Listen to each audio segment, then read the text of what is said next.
Instead of allowing circumstances to force our hand, we can learn to create that clarity ourselves. And one way of doing that is to stop asking questions like, what will changing cost me? And instead ask better questions like, what has staying already cost me? How many opportunities have I delayed by staying exactly where I'm at? How much of my confidence has been eroded by promises I made to myself and never kept? How many years have passed by while I was waiting for the perfect moment to start?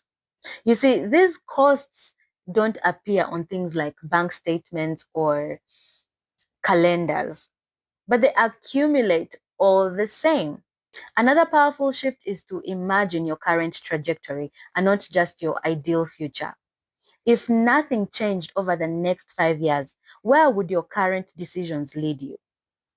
I don't want you to think about the future you hope for. I want you to think of the future, of the life your habits are actually building. And this exercise is surprisingly uncomfortable, by the way, but that's precisely the point.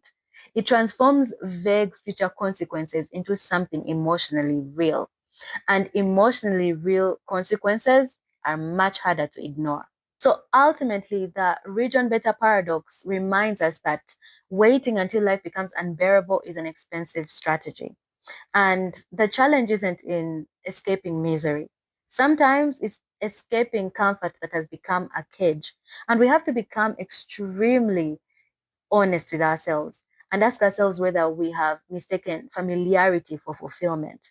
Because the greatest obstacle to any meaningful change isn't failure. It's a life that has become comfortable enough to convince you that tomorrow will look different, while quietly ensuring that it looks remarkably just like today. To put that tolerance threshold mental model into practice, just simply ask yourself this question. What part of your life are you still tolerating simply because it hasn't become painful enough to force you to change? Hmm? Think about it. If this resonated, these ideas I explored more deeply in my book, The Goal Truth, where I examine the hidden psychological patterns that quietly sabotage goal achievement. And it also has its accompanying workbook that is designed to help you identify these patterns in your own life and translate that insight into meaningful action.